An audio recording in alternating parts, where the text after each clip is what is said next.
Welcome into PrepAquatics.com. I am Skylar King. As always, you can email me, Skylar at PrepAquatics.com. You can follow me on Twitter at SkylarPrep. So I am going to make it out to some meets this week. I'll tell you which ones. I'll be able to make one on Friday and Saturday this week. So there were a couple meets that I found some results on from this past week.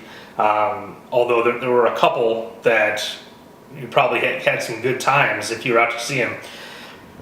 Oswego East and Neuqua swam. Neuqua won that one pretty big. Oswego East is swimming Rosary tomorrow. We're recording this on Monday. One that I've traditionally been at, but since I work 7 to 6 and the meet starts at 5, that's not going to be possible for me. But that's certainly one that should have a lot of fast swims for Rosary, and obviously anytime Grace Cooper's involved, there's a pretty good chance you're going to see some big swims. The meets we did have results from, the Lake Forest relays. The only real impressive swim that would, make everyone around the state sort of take notice is actually Carollo's 57.6 in the 100 back, leading off the 400 medley relay for Stevenson.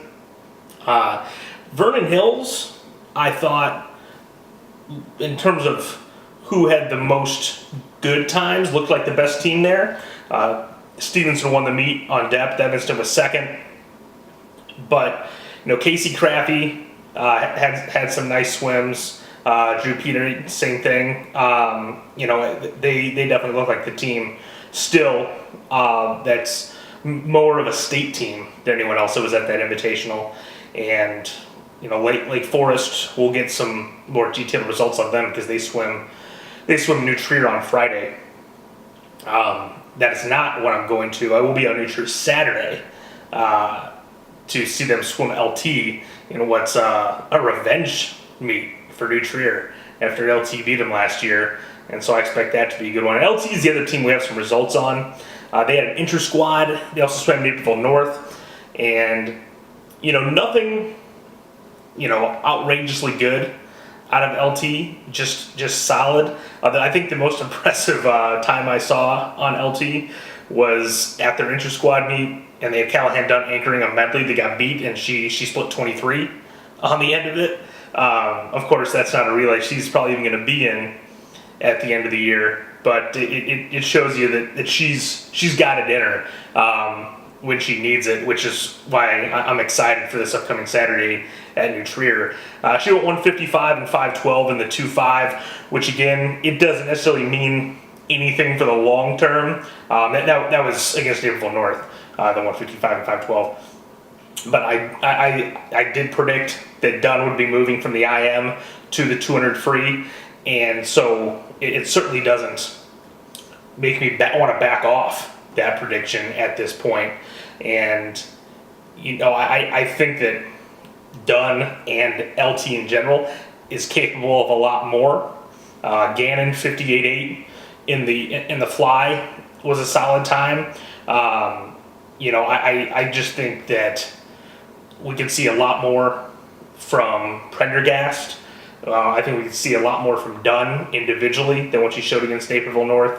I think that LT is a team that knew coming into this year that this was a big chance for them to do big things at the state meet.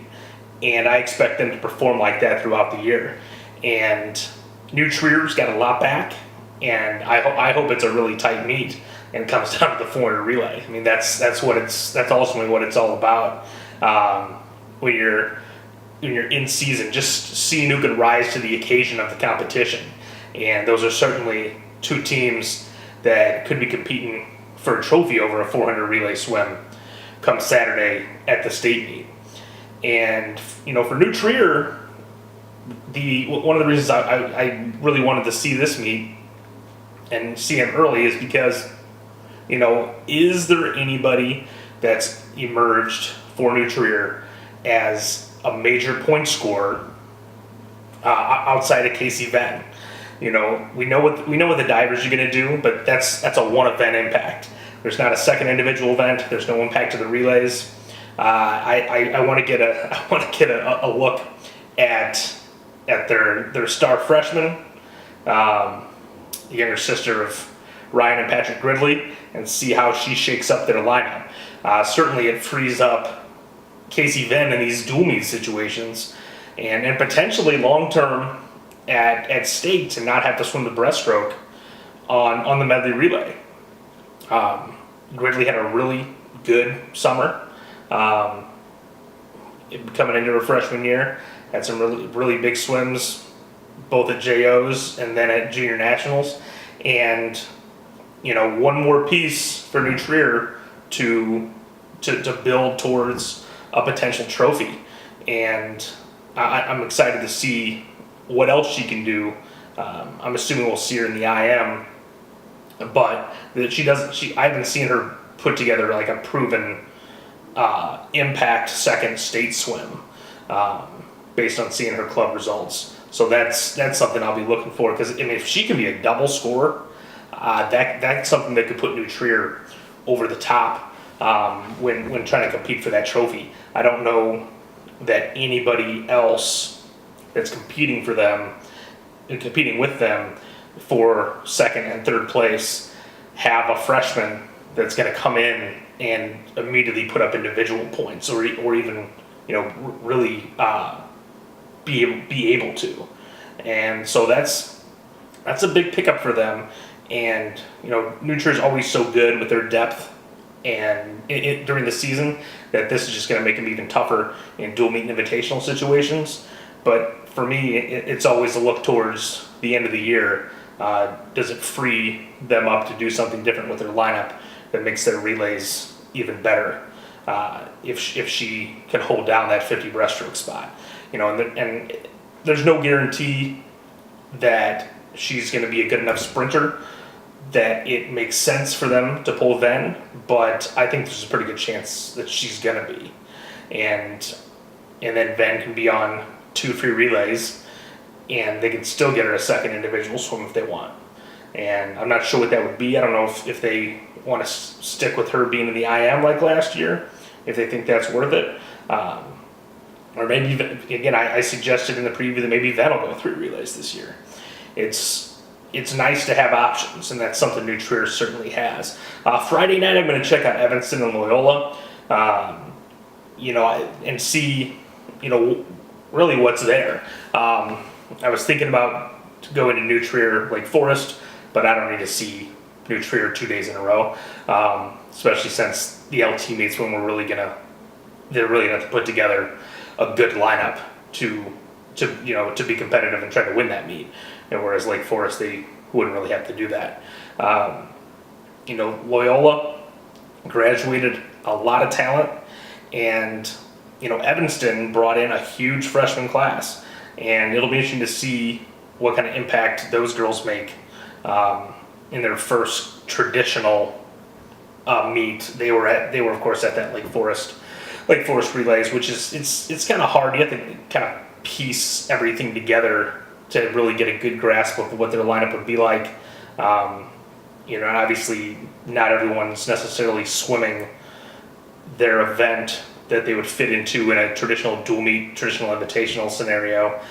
And so we'll get an idea of if Evanston and or Loyola really is going to be capable of putting some points together at the state meet this year, considering what was lost to graduation. But Evanston did get Lucy Hogan back, and so that adds some intrigue when looking at New Trier also, because she is certainly, and I mentioned this in the preview for diving, in my top 12 prediction, she is the threat that wasn't there last year to the New Trier 1-2 punch.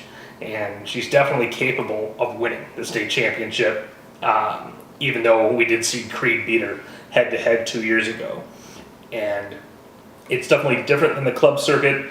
I'm not going to claim to follow club diving closely, but I do talk to coaches and hear what they have to say about how the scoring differs and what the judges look for differing.